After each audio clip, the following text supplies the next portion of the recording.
Bismillahirrahmanirrahim. Assalamualaikum warahmatullahi wabarakatuh. Suara saya bisa terdengar dengan baik.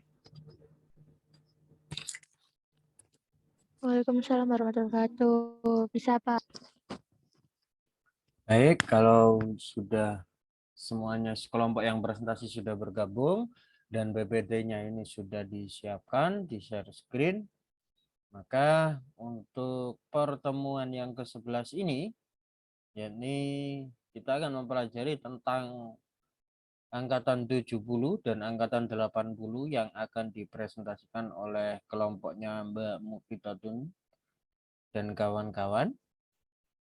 Ya, untuk efisiensi waktunya, saya persilahkan kelompok ini untuk mengatur. Ada yang menjadi moderator dan juga ada yang menjadi pemateri, dan yang lain-lainnya nanti disiapkan pertanyaan sehingga jalan diskusinya semakin baik dengan pertemuan-pertemuan sebelumnya. Oke, langsung saja saya persilakan kepada kelompok ini untuk mempresentasikan materinya. Silakan. Assalamualaikum warahmatullahi wabarakatuh. Di sini kami sebagai kelompok 7 akan mempresentasikan sebuah materi tentang sejarah sastra angkatan 70 dan 80. Sebelumnya perkenalkan, nama saya Rafika Dini. Saya Muhidatun Nadifa. Saya Amelia Sada.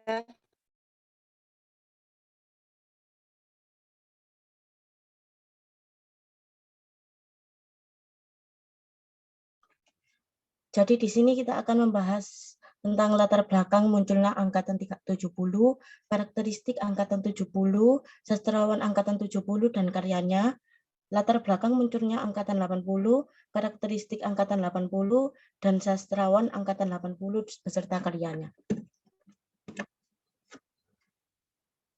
Yang pertama adalah sejarah sastra. Sejarah sastra merupakan bidang studi sastra yang mempelajari berkaitan dengan perkembangan sastra dari periode ke periode. Sastra Indonesia telah berkembang di Indonesia sejak sebelum abad ke-20. Mempelajari sejarah sastra Indonesia sangat perlu untuk masyarakat Indonesia, setidaknya hanya dengan memahami sejarah sastra Indonesia. Karena memahami suatu sejarah sastra berarti menghormati suatu karya sastranya sejak dari pengarang-pengarang sastra lama yang telah wafat. Selain itu, kita juga dapat menggunakan karya sastra sebagai dorongan untuk kemajuan serta perkembangan bangsa Indonesia. Periode angkatan 70. Angkatan ini ditandai dengan terbitnya Horizon, majalah sastra yang dibawa kepemimpinan Muchtar Lubis. Pada angkatan ini semangat avant-garde sangat kuat.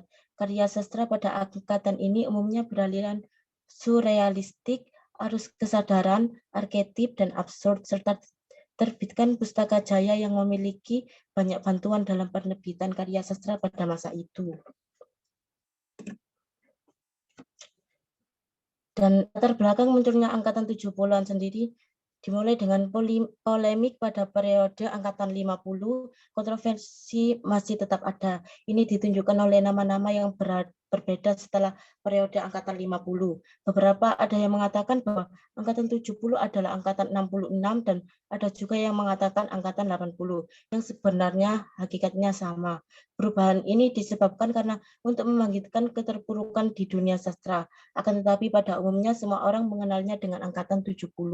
Dilansir oleh Andri Wicaksono dari kajian proksa fiksi pada tahun 2017, sastrawan angkatan 1970-an lahir dari perubahan pemikiran dan perilaku untuk menciptakan wawasan estetis dalam karya sastra baru, baik puisi, prosa, maupun drama. Sastrawan pada angkatan ini lebih percaya diri dalam membuat percobaan yang berinovasi dalam hal berkarya.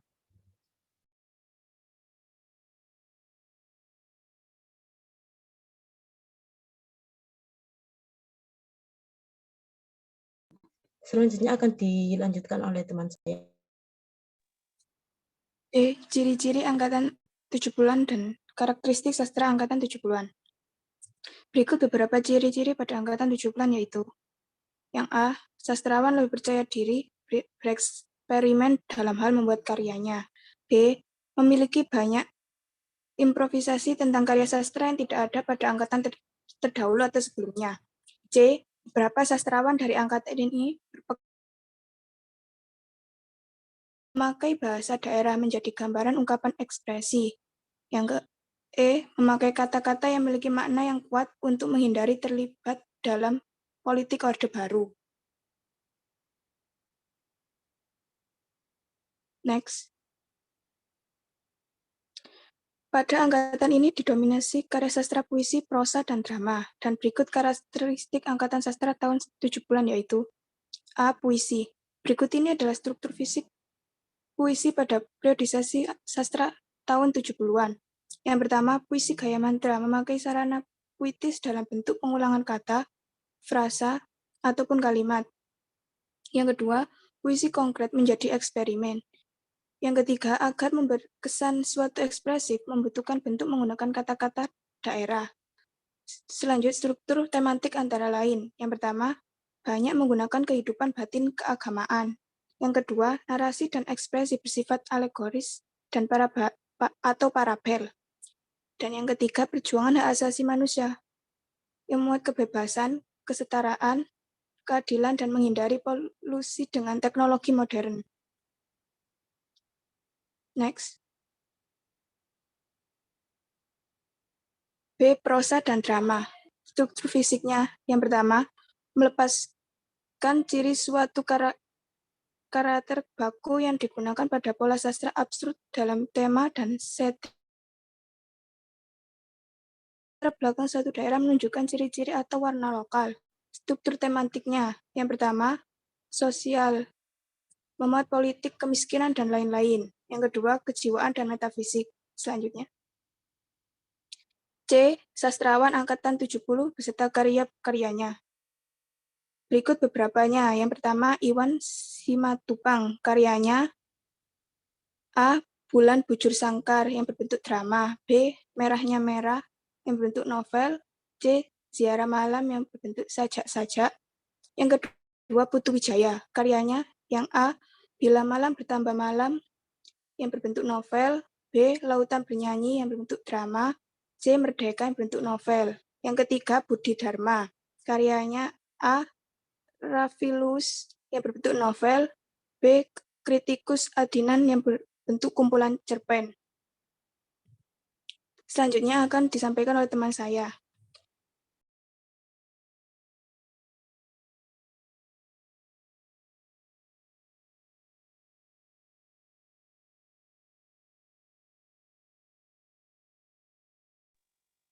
Periode angkatan 80. Lahirnya sastra angkatan tahun 80-an diwarnai dengan adanya sebuah peraturan-peraturan yang ketat serta dipengaruhi oleh kegiatan politik. Angkatan tahun 80-an lahir pada masa Orde Baru di era Soeharto. Pada era Orde Baru ditandai dengan segala ketetapan yang berporos pada presiden dan hak suara yang terbatas. Jika ada karya yang dianggap provokasi, melecehkan, mengancam, menghina, dan merugikan, maka akan ditindaklanjuti langsung oleh Soeharto. Para sastrawan mengikuti perkembangan zaman yang dituntut adanya keberanian dan kreativitas untuk berkarya. Pada periode 80-an ini, karya sastra film juga berkembang pesat. Oleh karena itu, perfilm Indonesia banyak ditonton dan diminati oleh masyarakat, dan para sutradara pun aktif menciptakan film-film baru.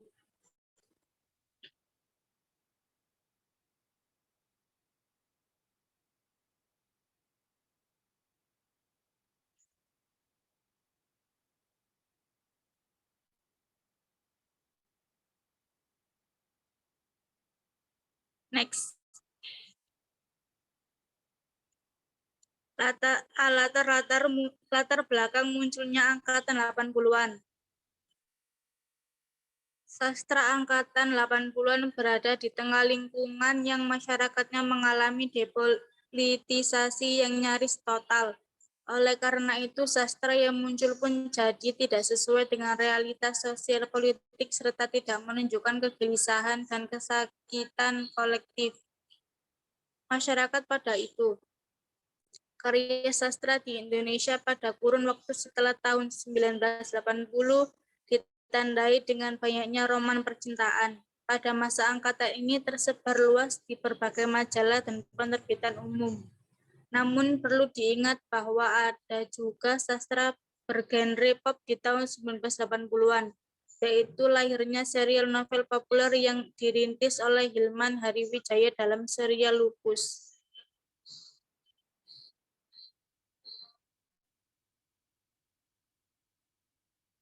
B. Karakteristik sastra angkatan 80-an. Berikut adalah karakteristik sastra angkatan 1980. Yang pertama, puisi yang dihasilkan bercorak spiritual religius.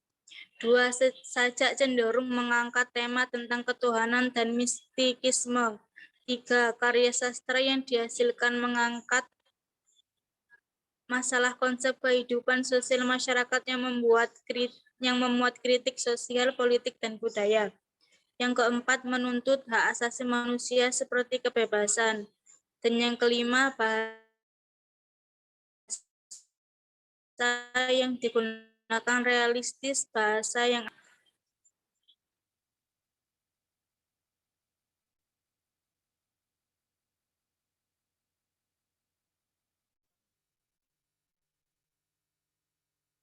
next.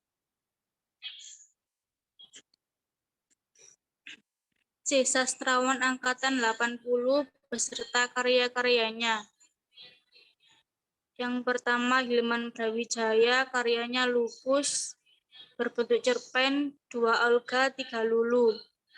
Yang kedua, Margatodja, karyanya yang pertama Sekali dalam 1000 tahun, yang kedua Setengah Edelweiss, yang ketiga Fata Morgana.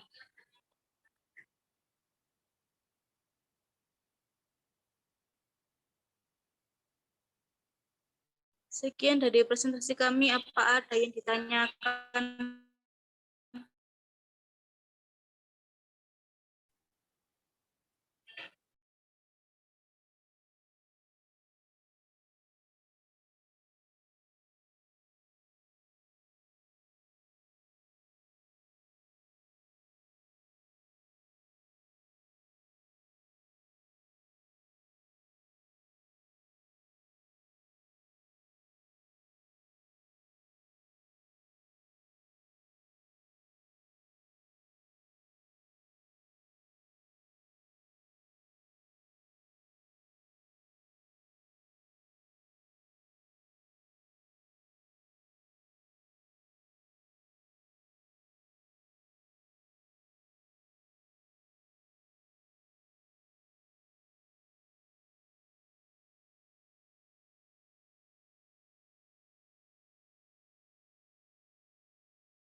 Saya ulangi lagi, apakah ada yang ditanyakan?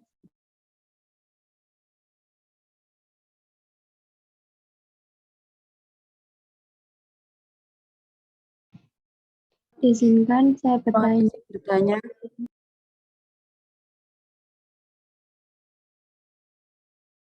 Perkenalkan, nama saya Arti Yuniar Prastika. Pertanyaannya, menurut kelompok kalian, mengapa masa angkatan 80-an mengalami depolitisasi yang nyaris total? Terima kasih. Terima kasih atas pertanyaannya. Saya akan menjawab. Karena pada kelahiran sastra angkatan 80-an diwarnai dengan aturan-aturan yang ketat dan dipengaruhi oleh kegiatan politik. Angkatan 80-an lahir pada masa pemerintahan Soeharto era Orde Baru. Soeharto pada masa itu masih menduduki suatu jabatan di militer dan sebagai Presiden Republik Indonesia. Sehingga pemerintahannya sangat kokoh. Era Orde Baru mempunyai ciri yaitu semua keputusan berporos pada presiden dan hak bersuara sangat dibatasi. Ketika ada sebuah karya yang sifatnya dianggap provokasi, mengancam, melecehkan, menyinggung, dan merugikan, maka akan langsung ditindaklanjuti oleh Soeharto dengan segera. Contohnya adalah majalah Jajah yang terkenal waktu itu berhenti terbit Padahal majalah tersebut memuat masalah-masalah budaya bangsa dan kesenian Indonesia. Apakah bisa dipahami, Mbak? Bisa, Mbak. Terima kasih. Ya, apakah ada yang ditanyakan lagi? Mohon izin bertanya. Iya, silakan. Sebelumnya, perkenalkan nama saya Fatimah Zahro. Untuk pertanyaannya yaitu, tolong jelaskan faktor apa yang sangat berpengaruh terhadap terbentuknya Angkatan 70 dan Angkatan 80. Terima kasih.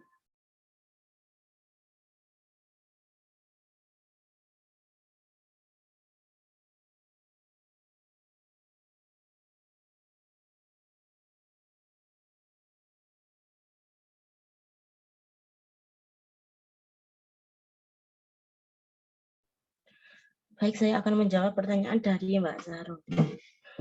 Munculnya Angkatan 70-an sendiri karena adanya pergeseran sikap berpikir dan bertindak dalam menghasilkan wawasan estetik, dalam menghasilkan karya sastra bercorak baru baik di bidang puisi, prosa maupun drama. Pergeseran ini mulai kelihatan setelah gagalnya kudeta G30 SPKI. Dalam periode 70-an, pengarang berusaha melakukan eksperimen untuk mencoba batas-batas berupa kemungkinan bentuk baik prosa, puisi, drama semakin tidak jelas. Sedangkan karya sastra yang lahir pada tahun 80-an dipengaruhi proses depolitisasi. Contohnya aktivitas-aktivitas politik mahasiswa yang diterbitkan dan mahasiswa sepenuhnya dijadikan organ kampus yang dilepaskan dari segala macam aktivitas politik. Apa bisa dimengerti?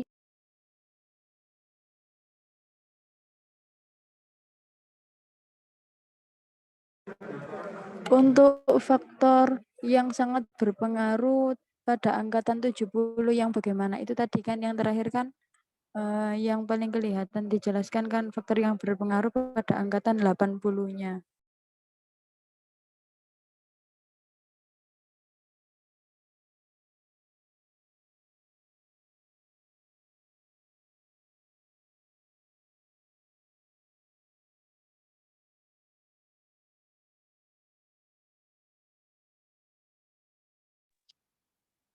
Saya akan bantu menjawab, yaitu kan tadi sudah itu karena adanya pergeseran sikap berpikir dan bertindak dalam menghasilkan wawasan estetik di bidang puisi, prosa maupun drama. Apakah bisa dipahami, Mbak?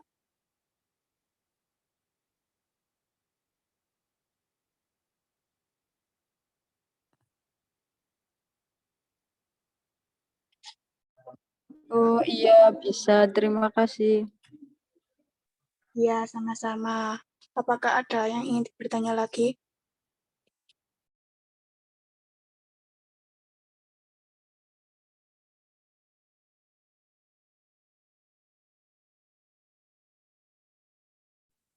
Saya ingin bertanya.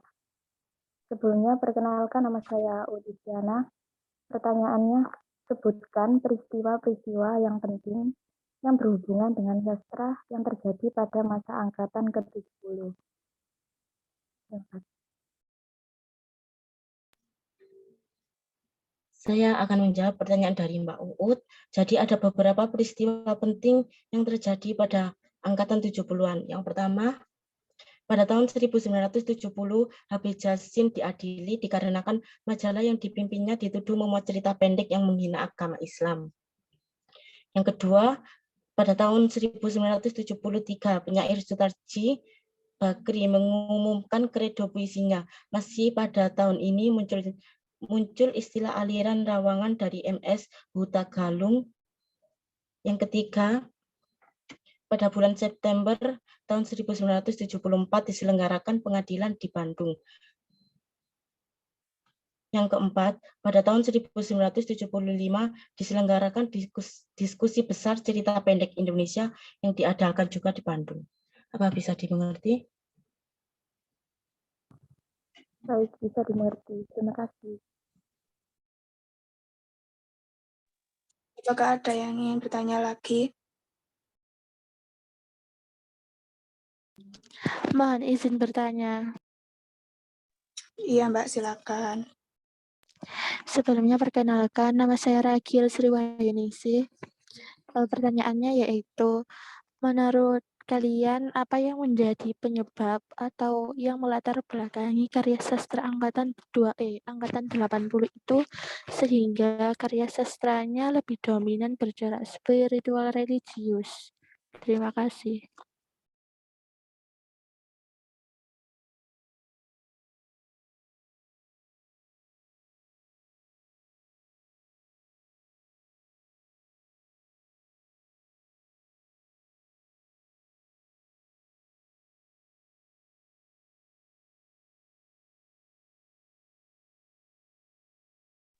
Terima kasih atas pertanyaannya.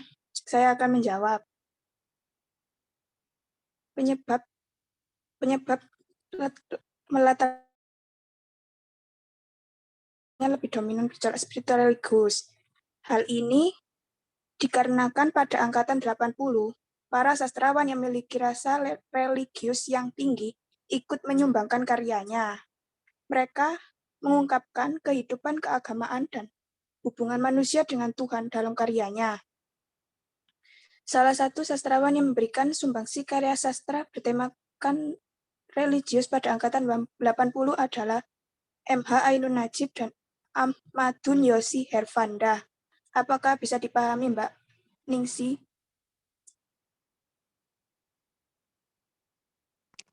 Itu tadi kan dari karena sastrawannya yang beragama Islam itu banyak yang menyumbang karya. Nah, untuk dari faktor kayak seperti lingkungan atau apa ada konflik dari di negaranya itu apakah juga bisa melatar belakangi karya sastra itu tadi?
Bisa jadi ya, Mbak, karena kan dalam tema religius itu berhubungan dengan kayak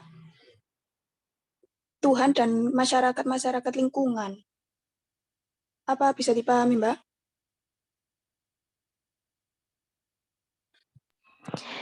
Iya, sudah. Terima kasih. Ya, sama-sama.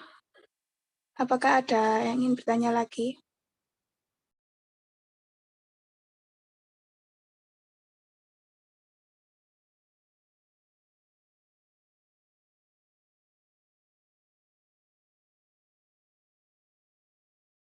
Jika tidak ada yang ingin bertanya lagi, saya akan menutup presentasi hari ini. Mohon maaf jika ada salah kata. Wassalamualaikum warahmatullahi wabarakatuh. Waalaikumsalam warahmatullahi wabarakatuh. Oke, terima kasih untuk kelompok ini. Suara saya terdengar? Terdengar, Pak. Terdengar. Oke. Bagi yang belum menyimak di kolom chat, silakan disimak dan tautan dari saya itu di copy ya. Dimana nanti setelah perkuliahan ini silakan ditonton 2 video tersebut agar semakin menambah pengetahuan terkait angkatan ini ya. Angkatan yang dipresentasikan hari ini. Jadi seperti yang dikemukakan tadi, di mana angkatan ini seseorang itu bisa diburu, dijebloskan ke penjara, bahkan banyak hal yang harus diperjuangkan oleh sastrawan ketika harus melahirkan tulisan-tulisannya. Jadi kalau di zaman era ini seperti yang disebutkan tadi, karena era depolitisasi. Apa sih depolitisasi itu? Ya, ini perubahan struktur pemerintahan. Ya, mungkin teman-teman di sini belum lahir ya. Ini lahirnya rata-rata umur berapa sih ini? Kelas ini? 2003. 2000 ke atas ya. Jadi belum lahir ya. Nah, tapi jangan menutup diri. Wah, saya belum lahir, saya nggak tahu gitu ya. Banyak buku-buku, banyak literatur yang bisa dipelajari untuk membaca sejarah. Nah, khususnya ada penulis luar ya yang riset di Indonesia itu menulis kudeta 1 Oktober 1965 dengan judul itu tadi yang ditulis oleh Benedict Anderson. Nah, Benedict Anderson ini berusaha mengupas data-data pada masa depolitisasi pemerintahan di Indonesia kala itu ya, karena memang begitu mencekam ya era PKI, era itu banyak sekali pembunuhan, banyak sekali tindakan-tindakan keji gitu ya. Apa sih yang melatar belakangi itu lah, salah satunya itu dikupas oleh Benedict Anderson di dalam bukunya Kudeta 1 Oktober 1965. Nah, sampai akhirnya terbukti jejak itu oleh HB Yasin itu ya, tadi sempat disinggung juga bahwa HB Yasin dipanggil ke pengadilan karena karyanya. Nah, walaupun pada era itu belum mencerminkan realita ya, hampir semua penulis tidak mencerminkan realita pada masanya. Mengapa? Karena sangat mencekam, ya, karena sangat menakutkan kondisinya ketika menuliskan realita, hingga untuk bisa bertahan hidup, ya, sastrawan-sastrawan itu akhirnya menulis roman-roman picisan, ya. Ada juga karena titik kesedihan yang mendalam gitu ya. Akhirnya banyak para penyair menulis puisi-puisi religius. Ya, puisi-puisi sufistik lahir di era ini. Atau kalau zaman sekarang ini disebut sebagai sastra profetik. Di mana sastra profetik itu oleh Profesor Kunto Wijoyo itu disebutkan dengan 3 pilar besarnya, yakni pertama tentang humanisasi, yakni kalau di dalam Islam itu disebut dengan amal ma'ruf. Ya, amal ma'ruf itu apa?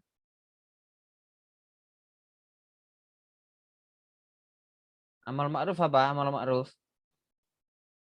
Mengerjakan sesuatu yang baik bapaknya, Pak. Nah, ya, jadi itu ya gagasan Kunto Wijoyo, humanisme itu diambil dari amal ma'ruf. Jadi bagaimana sastra itu bisa mencapai strata itu. Jadi bisa menciptakan kebaikan, ya, kalau di dalam Islam disebut amal ma'ruf itu, tapi kalau secara sosial universal disebut humanisme. Jadi bagaimana hubungan kemanusiaan itu lebih baik. Ya, itu konsep Kuntowijaya diambil dari situ. Nah, kemudian pilar yang kedua, liberasi. Liberasi ini diambil juga dari konsep besar agama Islam. Nahi mungkar. Apa nahi mungkar? Meninggalkan kemungkaran. Meninggalkan kemungkaran, ya. Jadi selain poin pertama, kita dianjurkan melakukan tindakan-tindakan yang baik, ya. Maka yang kedua dalam Islam itu kan kita juga dianjurkan untuk meninggalkan perkara-perkara yang buruk. Ya, itu diadaptasi oleh Profesor Kuntowijoyo dalam teorinya sastra profetik, atau kalau secara universalnya, secara sosialnya disebut sebagai liberasi. Ya. Jadi sastra bertugas bisa melawan hal itu. Ya. Harus bisa berbuat baik, harus bisa melawan yang tidak baik, yang buruk. Nah, itu yang digagas oleh Profesor Kuntowijoyo. Nah, selain dua itu akhirnya yang ketiga ini hablum minallah. Hingga yang kalau dalam ilmu sosialnya disebut Kuntowijoyo sebagai transenden. Ya, transenden itu yakni bagaimana karya sastra itu bisa mendekatkan diri dengan penciptanya. Jadi hubungan makhluk dengan penciptanya. Nah, kalau yang dua tadi, ya, kalau di dalam pemikiran besar Islam, ya, berarti kan pada dua pilar tadi itu, hablum minallah dan hablum minanas. Ya, yang dua tadi adalah hablum minanas, meninggalkan yang buruk dan berbuat yang baik, hablum minanas, sehingga konsep kemanusiaannya itu hubungan manusia dengan manusia itu baik, sehingga terjalin antara manusia. Kalau dengan manusia itu sama-sama baik, maka akan membentuk garis linear dengan alam, maka alamnya pun akan terjaga. Ya. Baru yang terakhir, hubungan manusia dengan penciptanya, maka akan membentuk segitiga.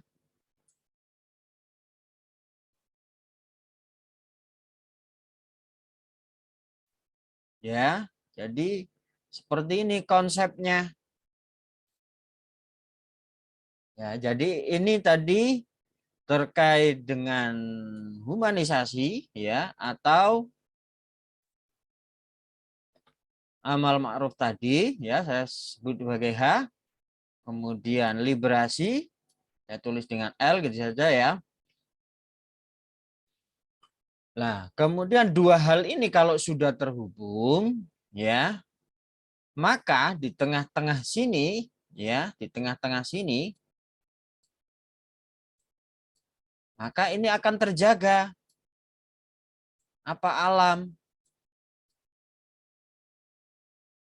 Nah, hal itu kan juga disebutkan di dalam Al-Quran, bahwa manusia itu tidak hanya memimpin manusia, tetapi juga memimpin atau menata alam semesta agar tidak sampai rusak. Ya, pemimpin. Sejatinya manusia itu adalah pemimpin. Ya. Nah, sehingga kalau ini sudah terjalin dengan baik hubungan ini, ya,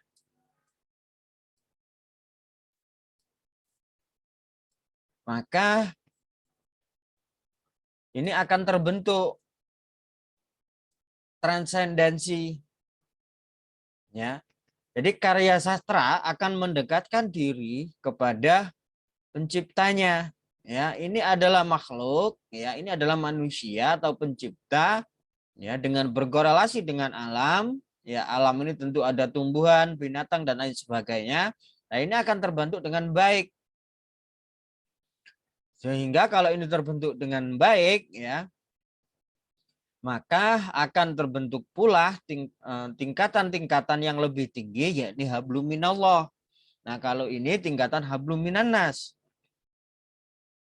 Sastra sufistik, ya, itu berbicara tentang itu, bagaimana karya sastra itu tidak hanya berbicara soal estetika semata, tetapi juga berbicara tentang value, tentang nilai yang bisa mendekatkan diri kepada pencipta, kepada Allah Subhanahu wa taala. Itu yang digagas oleh Profesor Kunto Wijoyo. Ya. Jadi pada prosesi transendensi ini, ya, manusia akan menjadi lebih baik. Ya, gagasan ini disebut oleh Kunto Wijoyo sebagai sastra profetik. Ya, ini disebut sebagai sastra profetik.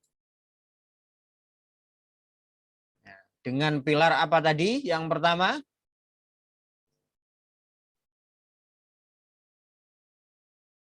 ini apa tadi? Ayo.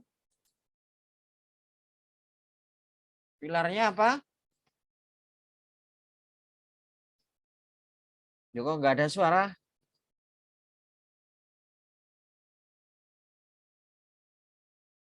Ya,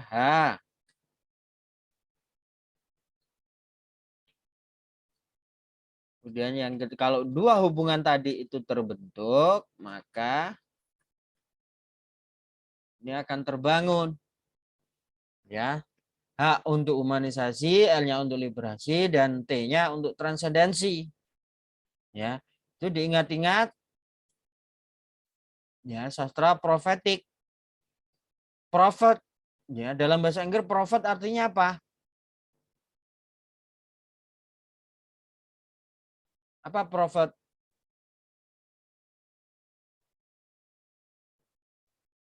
Nggak ada yang paham bahasa Inggris ini.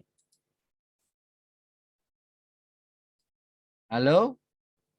Kok tidak ada suaranya? Apa Mbak Arni? Prophet?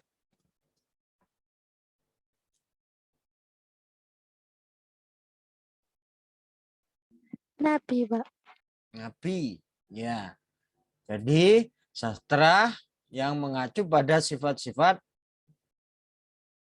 Rasulullah, ya, kenabian.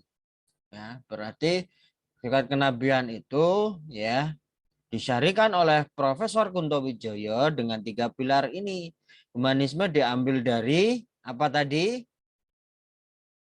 Mbak Tania? Konsep humanisme tadi berangkat dari apa? Mbak Tania?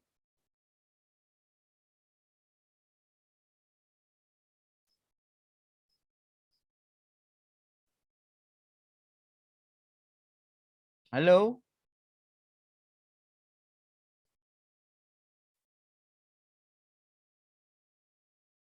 Apa tadi? Mbak Tania, humanisme berangkat dari konsep Islam itu, humanisme itu apa? Dari apa?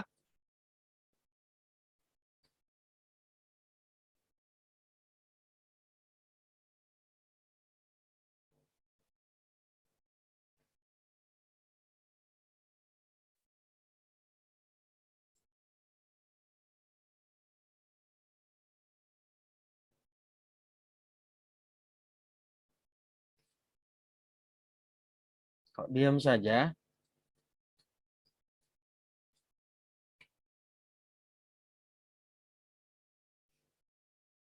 Dari nahi.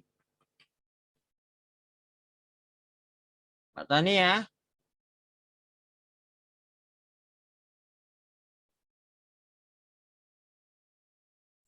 Tania ini tidak ada, tak?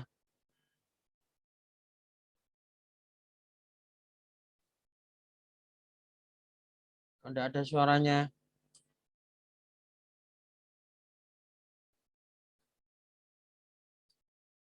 Fatimah Zahra?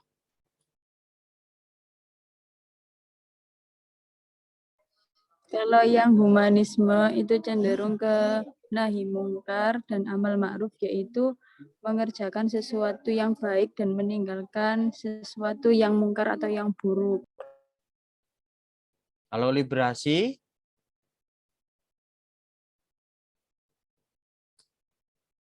amal ma'ruf.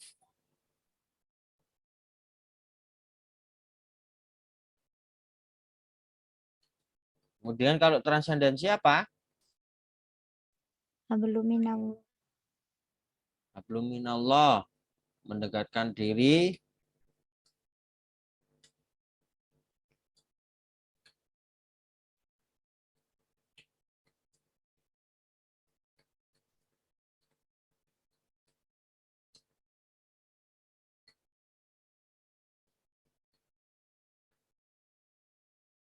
Kalau yang dua tadi, ya 1 dan 2 itu lebih mengarah kepada hablum minan nas. Nah, jadi semacam itu yang harus difahami oleh teman-teman, ya.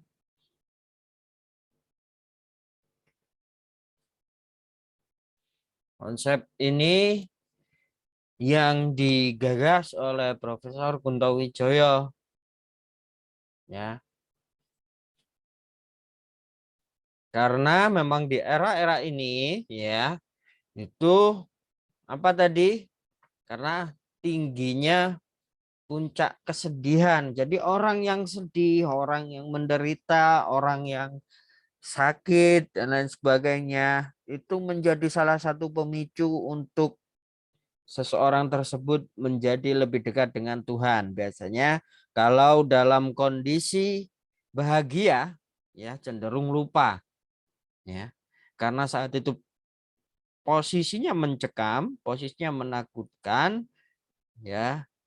Akhirnya lahirlah karya-karya yang bersejajaran dengan Roman Picisan, itu adalah sastra-sastra religius. Jadi semacam itu. Nah, 2 video yang sudah saya kirim tadi nanti disimak, ya. Itu tentang HB Yasin. HB Yasin itu salah satu tokoh penting di dalam sastra Indonesia. Ya. Itu nanti bisa dilihat konsep itu, ya,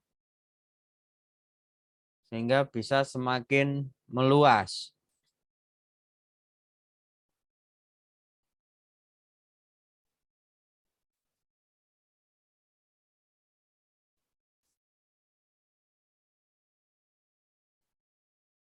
Oke, itu saja yang perlu saya tambahkan untuk pertemuan hari ini.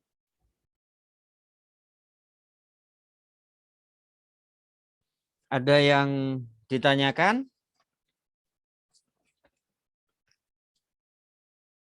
Jika belum ada yang ditanyakan, maka setelah pertemuan ini silahkan menonton 2 video yang sudah saya kirimkan via chat tadi. 2 linknya sudah di-copy.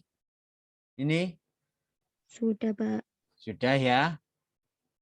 Nah, itu nanti sambil santai-santai itu disimak 2 video tersebut sehingga pengetahuan untuk angkatan ini bisa lebih baik. Jadi itu saja yang perlu saya sampaikan untuk tambahannya.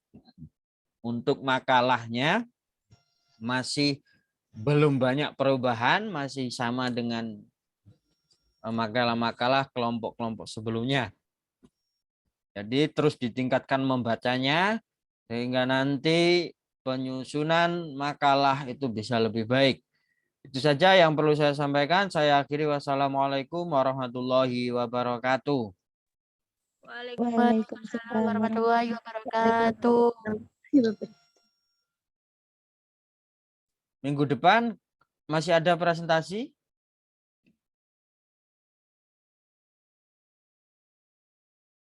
Ada, Pak. Kalau tinggal berapa kelompok lagi, Mbak Zaro?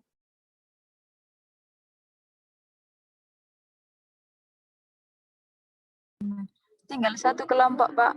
Tinggal 1 ya. Sekarang pertemuan ke-11, 12 ya. Oke, masih bisa. Oke, sampai jumpa di presentasi kelompok selanjutnya. Ya. Dipersiapkan Setidaknya seperti kemarin hari Sabtu sudah dikirimkan ke saya materinya. Oke, sampai jumpa.